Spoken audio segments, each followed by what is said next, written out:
যাত্রাবাড়ী থানায় দায়ের করা বৈষম্যবিরোধী আন্দোলনে হামলা ও আন্দোলনকারীদের হত্যার অভিযোগে গ্রেফতার হয়েছেন কন্টেন্ট ক্রিয়েটর তৌহিদ আফ্রিদির বাবা মোহাম্মদ নাসিরউদ্দিন সাথী। রোববার সন্ধ্যায় রাজধানীর গুলশান থেকে তাকে গ্রেফতার করেছে ঢাকা মহানগর গোয়েন্দা পুলিশ ডিবি।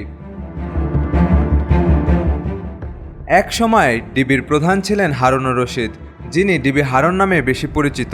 তার সাথে বেশ সখ্যতা ছিল এই তৌহিদ আফ্রিদির, এমনকি ডিবি অফিসে গেলে তার কাছ থেকে টাকাও ছিনিয়ে আনতেন এই কন্টেন্ট ক্রিয়েটর।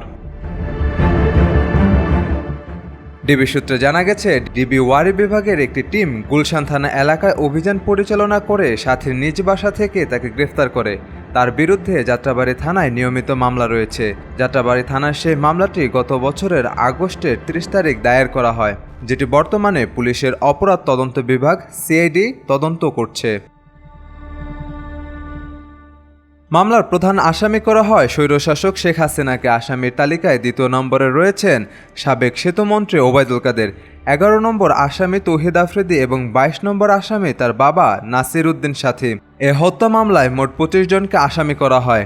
এছাড়াও অজ্ঞাত আরও 150 জনকে আসামি করা হয়। এই মামলায় আসামির তালিকায় নাম থাকায় অনেকেই মনে করছেন এরপর হয়তো গ্রেফতার হতে পারেন তৌহিদ আফ্রিদি। সাজিদ আকরাম, সৌরভ, আজকাল।